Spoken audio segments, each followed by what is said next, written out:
Hello and welcome to The Game Changers. I'm Sue Anstis and this is the podcast where you'll hear from trailblazing women in sport. What can we learn from their journeys as we explore some of the key issues around equality in sport and beyond?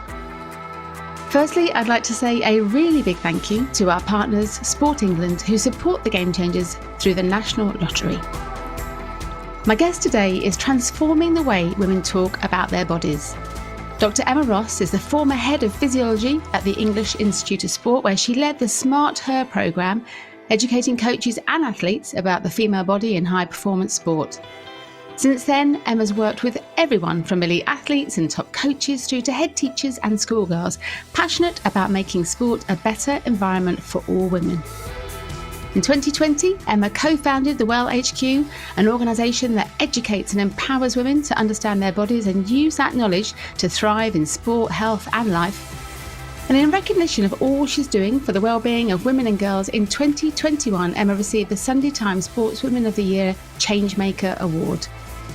Emma, we haven't spoken to many sports scientists on the Game Changers podcast, so I'm really interested to understand more about your career pathway, etc. But firstly, to set the scene a little bit, were you sporty as a girl growing up? Firstly, hi Sue, and thank you so much for having me. And I do feel very honoured to be here as a sort of sports scientist. Was I very sporty growing up? I was actually, and I was one of those people who loved sport and didn't necessarily excel to the highest level in anything, but just adored doing it and trying and being there. I was really lucky that I had a pony and a horse when I grew up. So I was into riding and equestrian, and that's probably the sport I competed at to the highest level. But I did all of the school sports as well. And when I went to university, I started playing rugby. And I was listening to your conversation with Sue Day on a previous podcast. And she mentioned that she felt so honoured and was remembering the first time that the women ran out at Twickenham. And actually one of the highlights of my average sporting career is that when I was at university, we won the Universities Cup and we were allowed to play at Twickenham to play that final against Loughborough. So that's the highlight of my career, running out at Twickenham. And actually, I feel very excited that not many people can say that. I love that. I've already learned so much about you in the first sentence. I thought I knew you well, and I've already learned loads I didn't know. It's fantastic.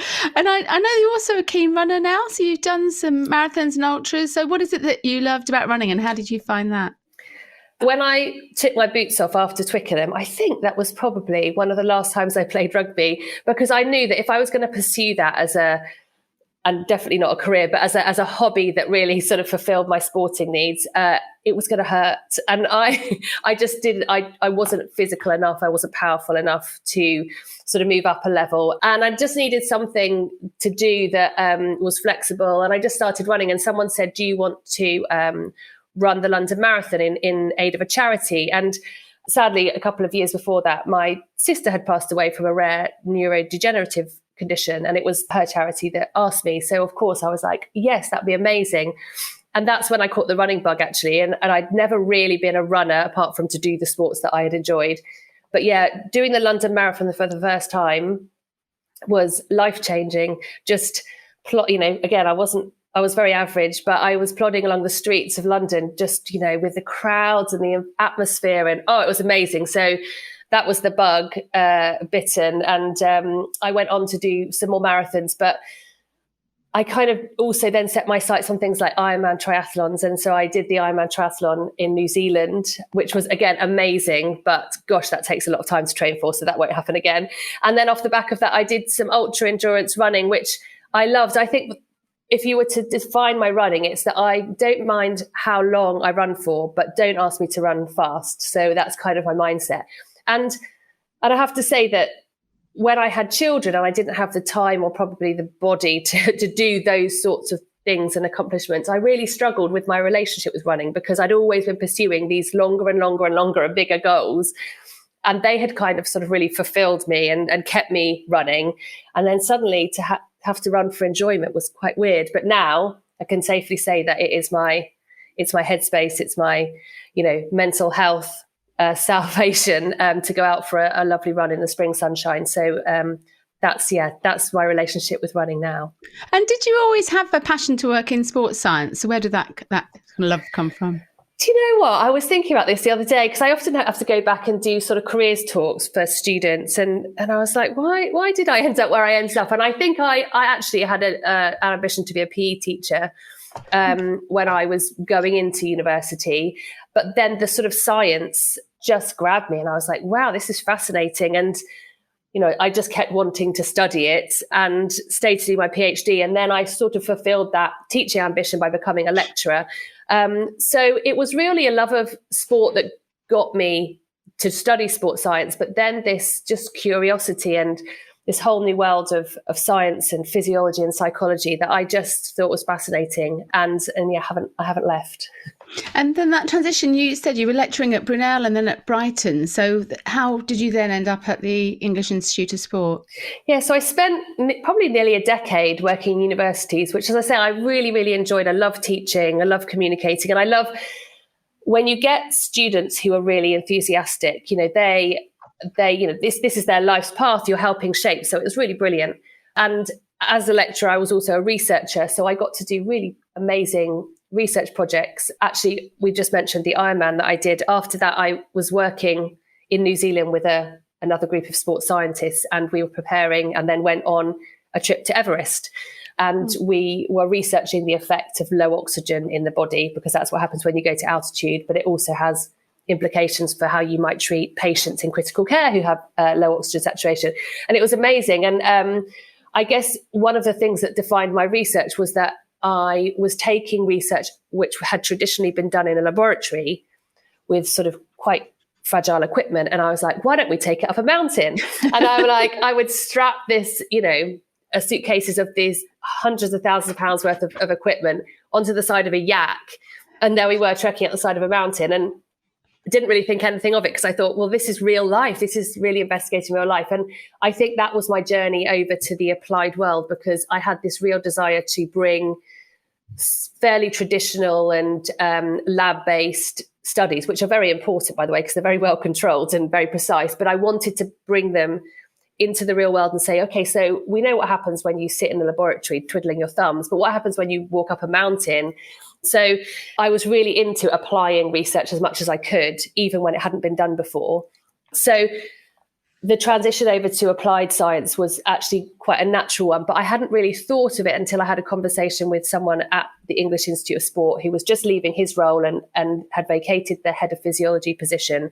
And he said, you know, we need to fill this position and I think you'd be really good. And I was like, wow, I'd never really considered it. Here I was in academia, just kind of enjoying life. But, you know, when someone sets me a challenge, I tend to say, oh, that sounds hard. I'd like to give it a try. And he actually said, oh, well, no one's really come into the EIS at this level without having worked as a practitioner in sports science. He said, no one's done that. And I said, oh, well, if no one's done it, then you can bet your bottom dollar I'm going to come and give it a go. So I moved across. And it was a whole nother world, because I then obviously had to navigate the world of sport and the politics and the infrastructure of high performance sport, which was amazing and brilliant and scary and difficult. But what I did was bring this sort of love of translating science into that space, which is what sports science in the UK high performance system does. And for those that might not know, can you just outline how the EIS works and how it serves elite sport in the UK? Yeah, so the English Institute of Sport is the science and medicine arm of the UK high performance system. So you can imagine you have Olympic and Paralympic sports and all the athletes and the coaches that work within that system to try and get gold medals. And then the EIS supply, I guess, all of the physiotherapists, doctors, nutritionists, psychologists, biomechanists, physiologists, performance lifestyle advisors, all of those people to help support the coach and the athlete be the best that they can be. And depending on the amount of funding a sport gets, and obviously our bigger sports like cycling and boxing can access lots and lots of support, and then smaller sports, not so much. But yeah, so they provide science and medicine support and that really is what has moved our UK high performance system forward over the last 20 years. It's really helped us stay cutting edge, pioneering, and hopefully ahead of the rest of the world. And can you remind us where British sport was when you arrived at the EIS in 2013? So obviously we just had the Olympics and Paralympics, London 2012. Yeah, so I felt really lucky to arrive in 2013 because I was sort of riding a bit of a crest of a wave, because we'd just come out of London. And first of all, everyone was still talking about it sort of 6 months later when I arrived, as just the most memorable and brilliant games. Because if you can imagine, when you go to somewhere like Tokyo or Rio, as a support staff and a support team, it's really limited how many of you can go. There's not that many accreditations to allow you into the Olympic Park. You know, the cost of flying everyone. But with London, even if you couldn't actually be in the Olympic Village itself, as a support staff of all of these athletes, you were able to be really close to them and help them, which is actually, you know, what you really want to be doing. So everyone was talking about London, and it was a very vibrant time for the UK high performance system. And I came into sort of the targets that had been set for Rio, which were, we're going to do better. So again, it was a very challenging time, because you think, oh gosh, like no one's ever done that before. No one's ever won more medals at the games after their home games. How are we going to do that? Because it's our responsibility as people who are supporting these athletes and coaches to say, you know, shall we try this? Shall we do this? Shall we approach it like this? So we were really integral in trying to help achieve that new kind of challenge and goal. But it really was a brilliant time to be in sport. I'd never thought that before, about the home advantage of having all your support staff in the place that you are. That's quite interesting. I don't know why. They talk about home advantage, but I've never thought of course, they're all there, right there, aren't they? And what was the gender balance like across the EIS in terms of those working in sports science when you arrived? So the EIS was always fairly balanced in terms of overall. There were fairly equal amounts of men and women working in that space. When I walked into the head of service team, so the head, basically each discipline, nutrition, psychology, biomechanics, physiology, has a head of that department. And when I walked into that team, I was the only woman there for a little while. And then shortly after, another head of service role was taken by a woman.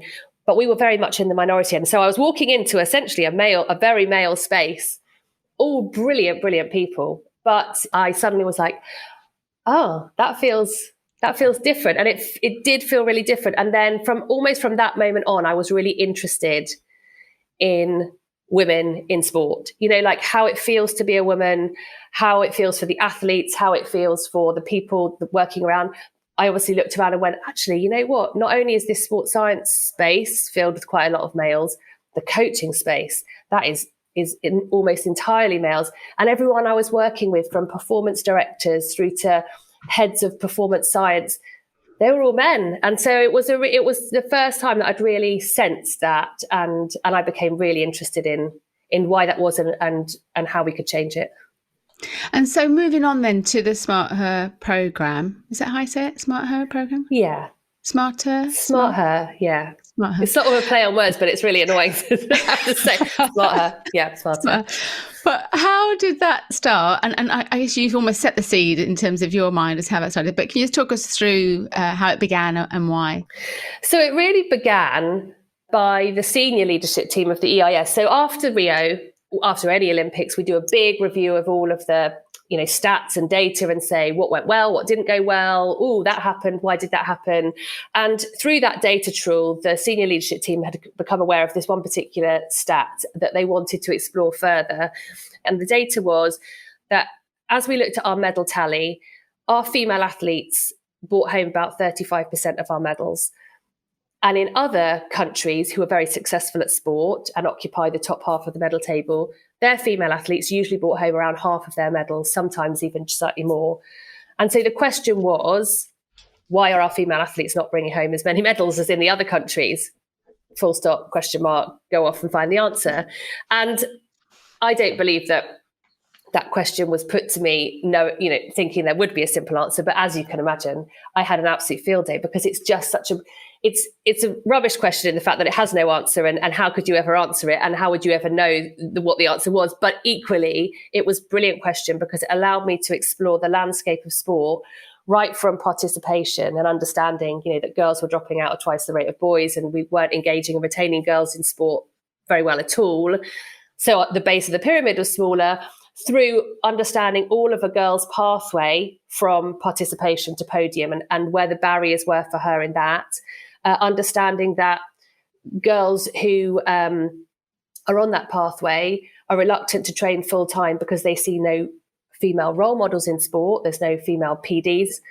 About 10% of the head coaches were female. So, they look and someone says to them, do you want to come full time onto a training program? Because I think you could get to the Olympics. And they say, well, what happens after I finish sport? Like, I don't see any women in this system. I'm going to have to study at university to have a dual career path.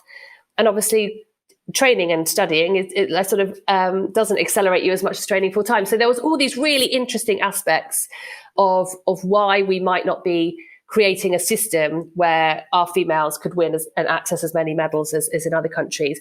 But obviously my remit at the EIS was to the Olympic and Paralympic funded programs. And so whilst I really had to understand the landscape to be able to inform my own thinking, I was going to have to work where I worked. I was going to have to make the change where I worked, which was in sports science support of those athletes. But it was brilliant because I said, okay, well, let's have a look. Do we think we support our athletes as well as we can? And obviously the answer that comes back first is, well, of course, Emma, look at these amazingly successful female athletes that we have. We were just off the back of the Jess Ennis era. And so I said, okay, well, let's think about how we can ask this a different way. What do you do differently with female athletes? And people are like, well, okay, Emma, female athletes have spent a long time trying to get the same as men, the same pay, the same media coverage, the same facilities, the same access to good coaches, the same, the same quality of kit, all of that, which is still a journey, by the way, we're not there. So you can't come in here and say we need to do something differently for these girls, because that's exactly what they've been sort of rallying against. So I was like, okay, this is going to, I'm going to have to dismantle this a bit. So I kind of just went back to my roots as a physiologist and said, okay, the physiology of a female body is different from that of a male body. We have a menstrual cycle, for example. Those hormones change our physiology massively.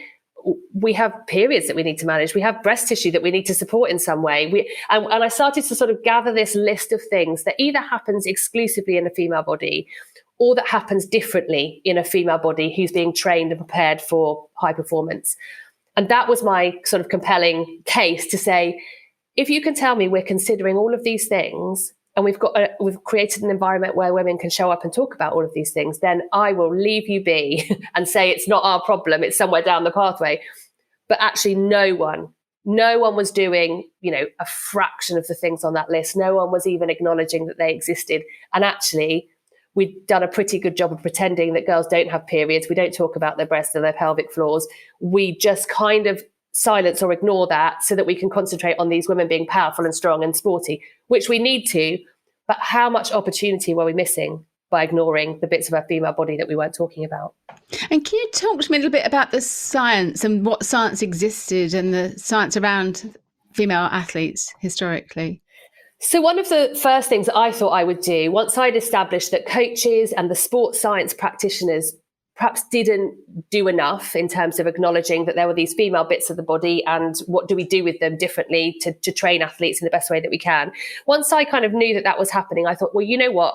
I will go back to all of the science and the research and the papers, and I will create some best practice and I'll bring it back. And then we can all just follow those kind of guidelines and rules. I went back and I found very, very little information in the science and the research to help us support women better. And one of the things I came across at the time, which probably stopped me from doing a lot of useless work, was a paper that had looked at female representation in sport and exercise science research. This paper said 4% of sport and exercise science and medicine research is done exclusively on women. So we don't have a lot of evidence upon which to base lots of the things that we want to do with athletes. And I think that could feel like a huge barrier and a reason to go, well, why would we do anything different until we know how? But I think what we do have is lots of understanding about female body. We don't need to know, the minutiae of how to get, extra milliseconds of performance out of women.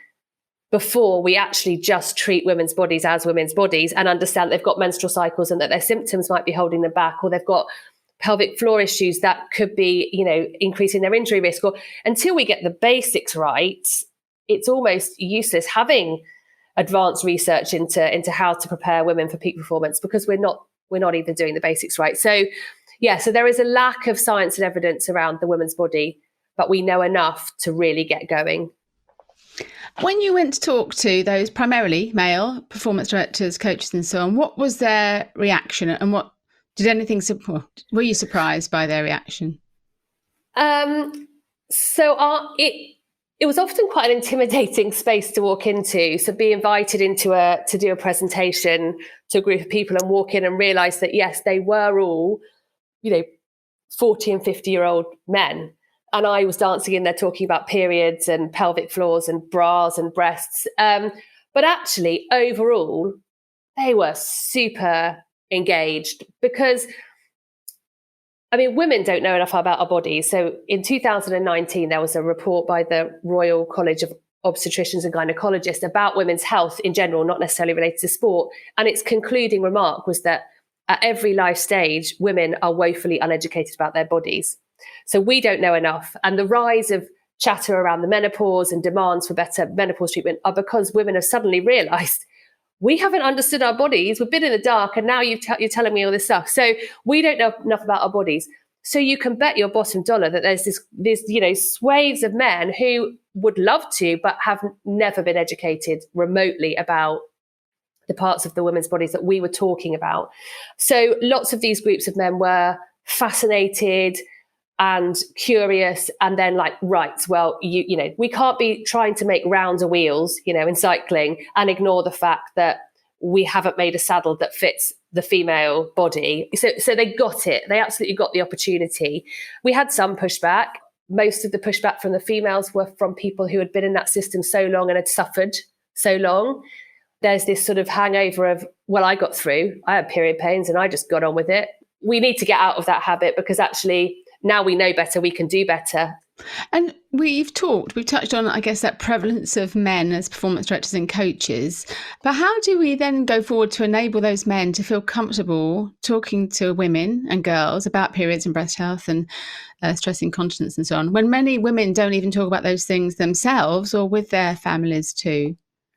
Yeah. And I think one of the things that I've realized the longer I've done this is that we can't just say, we need to talk more about it, or come on, everyone, get comfortable talking about it. That's just the most ridiculous thing. You can say those words out loud, but everyone's like, oh, okay, sure. It's still mortifying, because historically and as a society, we have silenced these things. Periods probably have had a lot more conversation around them, around period poverty and around, girls missing school due to periods over the last couple of years. And that's brought that conversation up a little bit. But we have to remember that, like you say, most people are not willing to talk about this. I was working at a school last week, and one of the little questions, and we get them to put questions on a slip, was, how do I talk to my mum about starting my periods? So we've got girls who don't want to talk to their mums.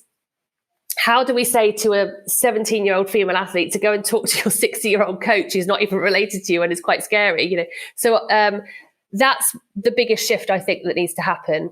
And I think it's a big shift because ultimately what we're asking sport to be is a space where people feel safe and comfortable to talk about tricky topics.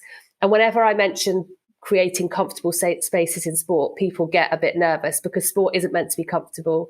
It's not meant to be feel safe and warm and nurturing. It's meant to be hard and high pressure, and like you're always worried that you're going to get chucked off the team, so you do whatever it takes and it's no compromise. And I think we need to move away from that, and we need to believe that we can create spaces and we can have conversations that are vulnerable and nurturing and compassionate and still win medals. Like, I fully believe that can happen. I fully believe we can still hold people accountable to being high-performing athletes or turning up and training. But if someone has got debilitating period pain that stops her giving the quality or quantity of training that you need her to give every month, and you are not willing to have a conversation about it, more fool you, because you've just lost the opportunity to help that athlete train better, more, and then therefore, achieve what she wants to achieve. And there's a brilliant quote by a guy called James Clear, and it says, we do not rise to the level of our goals, we fall to the level of our systems. And I love it in the context of this, because I think a lot of female athletes are struggling to achieve their goals because the system hasn't been built around them that acknowledges them not just as an athlete, but as a female, as a woman, with all of the things that she might need to explore. So yeah, there's no quick answer to that, Sue, but I think we do need to get on board with creating more compassionate spaces in sport where we can be vulnerable. And I guess the first step to that is educating and taking the scariness away of these topics, because if we walk into rooms and say the word periods and breasts, and my colleague Baz talks about the pelvic floor and talks about vaginas, and everyone goes, oh my God, you just said all of those words that are really, and we just say, you know what, they're just words, but they're really important words to say if someone wants to talk about that. Because as a coach, they might say, Emma, I'm not going to talk about underwear for bras. I'm not going to talk about periods because that's private. That's the mum's job. But then when I say, if your athlete is suffering from heavy periods, she's at higher risk of anemia, and that's your business because that affects performance. Or if you're sending her off on a 3-hour training ride, she might be anxious about where to change her period products. So just by having a conversation about what that looks like and how she's going to manage it will help free up her headspace. Once I make it that coach's business, then we start to have a motivation. And then if we can create the spaces where it's okay to have those conversations, then I think we're on our way to being in a good place. It's huge, isn't it? There's so many areas I can go to. I've got questions here. We've got so many questions for you. And we're obviously talking more publicly about the need to safeguard young women also from sexual abuse in sport. So I wonder whether, as safeguarding rightly becomes more of a focus, whether that means male coaches are even less likely to feel comfortable talking to athletes about periods and sports bras and so on. So do you see almost, as we're experiencing a really positive shift in having that conversation, there's almost another area that makes people feel more uncomfortable to have that conversation too? Yeah, I absolutely think so. And I think, I've heard more than one person say, I wouldn't be allowed to say that. And I think that's where, again, education and support is really vital, because what we don't want to do, we don't want to stop the safeguarding journey, because you're right, it's gaining momentum and it's so important, because one of the biggest things we need is for girls and women to feel safe in sport at whatever level they're operating at. But we can't let that be the excuse not to talk about these things. And I think that's where people need help and support.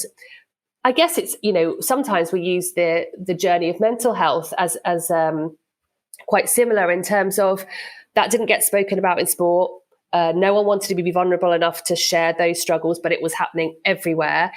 But people needed help and support about how to talk about it, because it can be very damaging if we don't talk about it in the right way. And the same in this regard, we need to have boundaries around these topics of, periods, menstrual health, pelvic health, because absolutely, that could be used as a vehicle for people who want to abuse it. It has been the story that was covered about my coach who abused me by one of the runners. That pelvic health was used as an excuse even to access those girls. So we do need to create really strong boundaries, and that's where we try and really help with that education, and we call them guide rails, because essentially we're creating the guide rails to say, what are your boundaries? If you're a teacher, for example, you're not going into school and talking about the girls' breasts and their bras. You're talking about a piece of sports kit, just like you would say, have you got your mouth guard? Have you molded it properly? Does it fit? Because if it doesn't, it's going to muck up your mouth and feel uncomfortable, and that's going to play on your mind. It's exactly the same conversation about a sports bra. So, and that's why I think people need help, because at the moment we haven't educated or talked about this at all. And you throw the topics out there, and then people are like, I can't possibly get this right, and that's sort of scaredness is genuine, and I think it's really important to support that. It's fascinating, isn't it? Fascinating, but so much to do, but so much that can be done too. In the last few years in elite sport, we have seen some really positive moves with clubs like Chelsea and others openly talking about tracking menstrual cycles and talking to athletes about their bodies. From where you sit, are things really changing? Do you see a real shift in those conversations? I can't say no, because honestly, I think they really are. But let's be under no illusion that one club and one headline represents the whole of the sport, like football. Yes, when you have resources and when you have lots of support staff, you can do lovely, brilliant things. And when you don't have quite so much of that, those things aren't getting done, and coaches aren't being educated, and practitioners aren't being educated. Even sports doctors aren't being educated. GPs aren't well educated enough around things that are related to female health and sport, like energy deficiency and underfueling, which can then affect your menstrual health, which can then affect your bone health and can then affect your long-term health. So we can't be under any illusion that everyone's walking around really well equipped to do this better. So we're not where we need to be, Sue. And I think, to give you an example, one of the topics we're really passionate about is pelvic health. And we know that urinary stress incontinence has a prevalence in athletes that sometimes can be as high as it is in postnatal women, particularly the ones who are doing very high impact work. And so leaking urine and having bladder and bowel issues is not healthy at all. And we need to sort that out. It's impacting girls physically and it's impacting girls emotionally. You can imagine the sort of shame and embarrassment and anxiety that might surround things like stress incontinence. Yet when we try and ask sports to talk about it openly, they cannot do it. So they can get us in to help them with that problem and say, we see it a lot here. Can you help us? And then when we say, would you like to talk about this openly, that you're addressing this issue? They say, oh, we can't say that. And for some reason, topics like that haven't got to the place where periods have got, where Chelsea are proud to say they are tracking menstrual cycles and getting their girls more body literate. We still aren't in a space where all the women's health topics can get thrown into that arena, because there's still this very sort of tied up in shame and embarrassment and medicalization. Whereas actually, gosh, how brilliant would it be if sports clubs came out and said, as part of just duty of care, as part of our looking after our athletes, we always screen for pelvic health issues. And we know what to do when the girls have them. Yes, lots of the girls do have them. That's why we've put in a program to make sure that they don't, or to rectify that. It would be amazing to hear that, because it would be amazing for all of the girls out there who are playing rugby on a Sunday, and when they go in the scrum, they leak urine, or when they're doing a heavy lift at CrossFit, they leak urine, and they're so embarrassed about it and they think it's abnormal that they never talk about it. So we need to do better. I went on a bit of a rant there, Sue, sorry. We need to do better. And we don't need to just accept that, because we heard it once over here and once over there, that it's done. We've got decades of work ahead of us. And how do you personally not get overwhelmed with the job that needs to be done? Oh, Sue, I do all the time. I do. I sometimes sit there and just go, I don't really know where to start. And obviously I'm not going to fit, I'm not that egotistical. I don't think. You're on a one-woman mission to change. I don't think I can fix it all. And one of the things that we do at the Well is try and have this ripple effect where if we can help coaches, then they can help athletes. If we can help teachers, then they can help the hundreds of girls in their care. So I do get overwhelmed, because it only takes another news story about something that's not quite so positive. It was really horrible last year to hear about women feeling very unsafe exercising outside because of some of the events that were happening. And I'm like, where are we? Where we can't even when girls are motivated to get up and get out, we can't keep them safe. And I do have days where it feels very hard because of the bigger issues at play here, but then we've got to keep just plodding on. You know the score, don't you? And we've got lots of, the one brilliant thing that I found on this journey is that there are an amazing community of people working in sport and physical activity who want it to be a better place for women across all of the areas. And because they're all so intertwined, that we're all championing for the same thing. And that it's brilliant. It's really wonderful to know that you've got this community of people who are on the same mission as you. So yeah, sometimes overwhelmed, but a lot of the time hopeful. Fantastic. That feels like that's my mantra. Yes, too. I just want to go back. You mentioned the Well there. So you sit at the Well 2 years ago with Baz Moffat and Dr. Bella Smith. Can you tell us a little bit more about the organisation, what it's doing? And I love that, I guess, that ripple effect of having impact and that going out across the industry. Yeah, so I left the EIS in 2020 really it was sort of in my bones to broaden this message out. And whilst I was loving making that change in the high performance system, I could just, I was hearing from girls' schools and talented female athletes in sports who are outside of that system going, God, we need that help over here. And I was really, really keen to spread the word. So along the journey, I met two amazing women who come from very different backgrounds. So I obviously came from sports science. Baz was a former GB rower. So she'd been a woman in that system that didn't particularly acknowledge or support her female health, and she has lots of reflections about that. But actually, after she retired from sport, she became a women's health coach and specialised in pelvic floor. And then we had Dr. Bella, who is a GP and sort of really helps us with that medical aspect of all women's health and sees every day women in her surgery with lots of different challenges.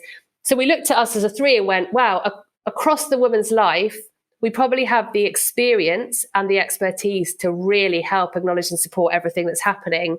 Why don't we team up? And that's exactly what we did. And we kind of started small and said, well, perhaps we'll just go and make some worksheets to give to sports and FAQs.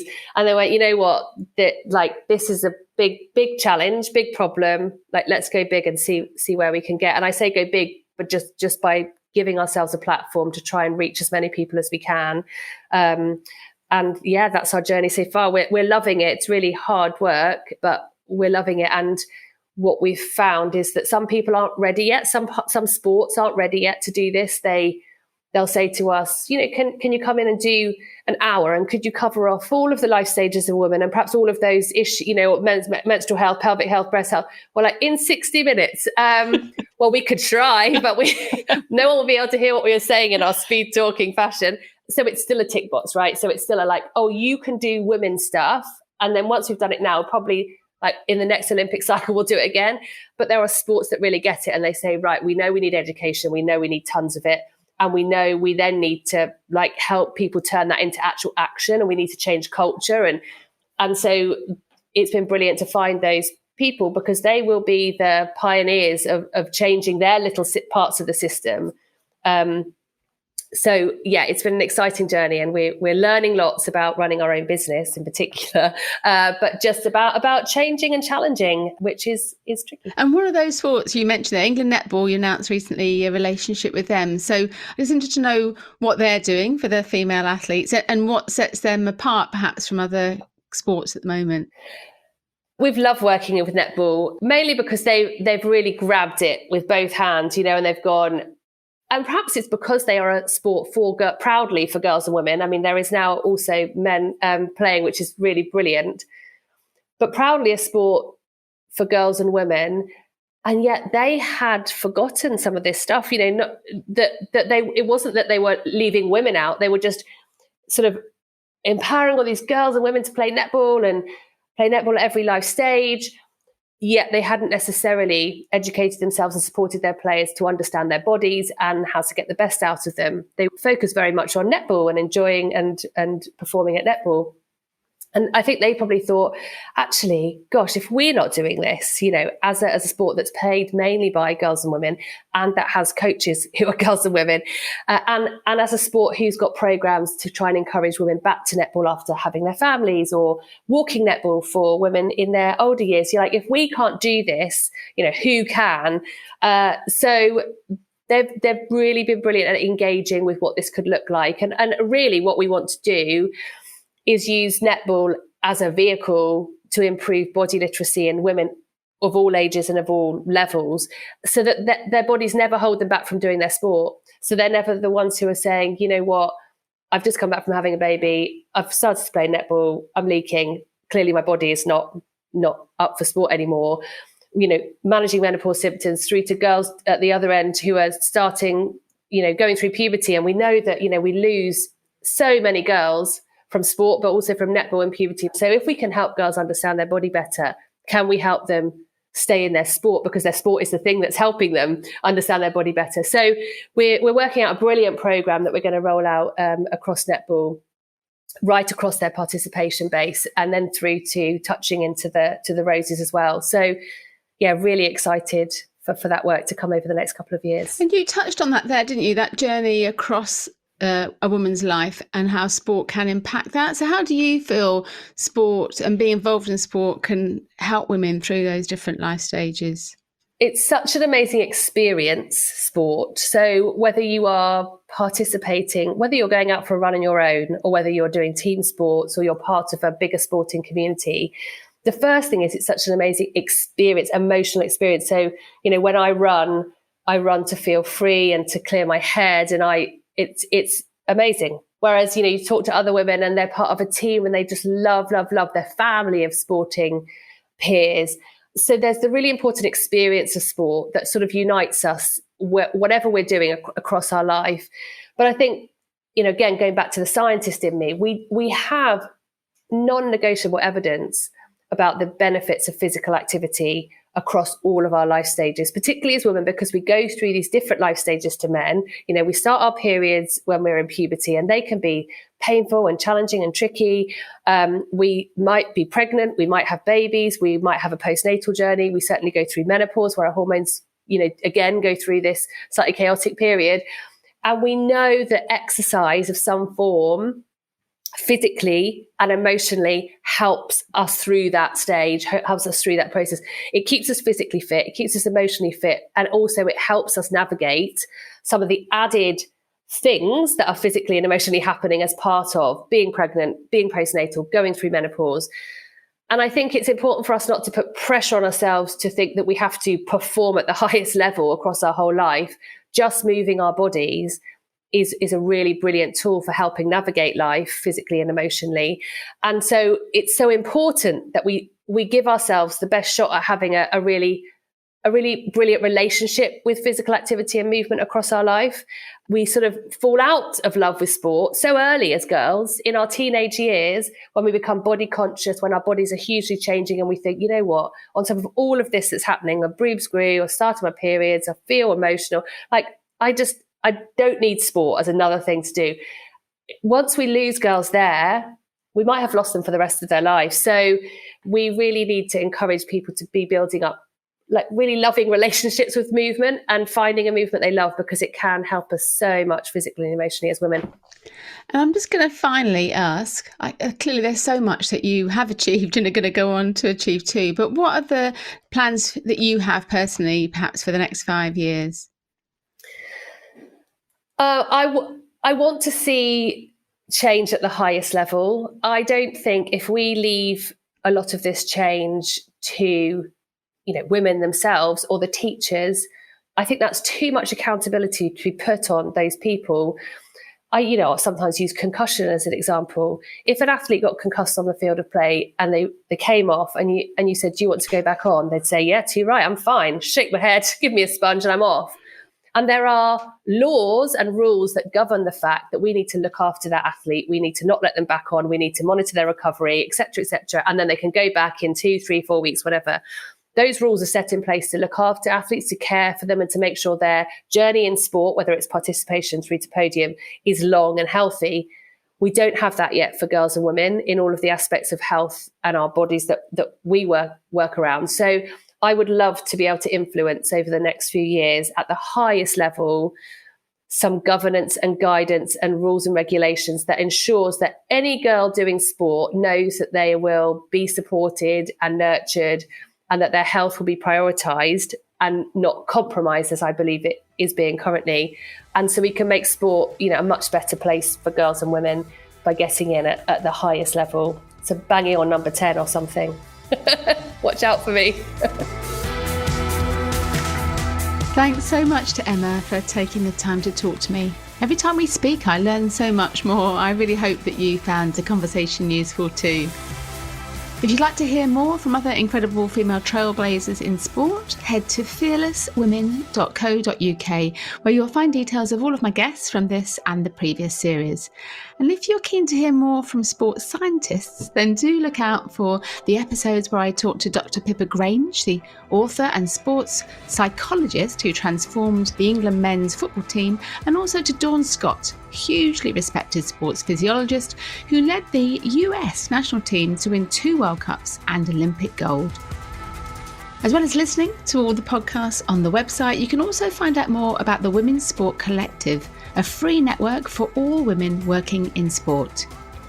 You can sign up for Changing the Game, our free weekly newsletter, which highlights the developments in women's sport. And there's more about my book, Game On, The Unstoppable Rise of Women's Sport. Thanks again to Sport England for backing the Game Changers through the National Lottery, and to Sam Walker, who does a fantastic job as our executive producer, along with Rory Auskery on sound production. Finally, thank you to my brilliant colleague, Kate Hannon, who does so much with me behind the scenes at Fearless Women. Do come and say hello on social media, where you'll find me on Twitter, LinkedIn, Instagram and Facebook at Sue Anstis. The Game Changers. Fearless Women in Sport.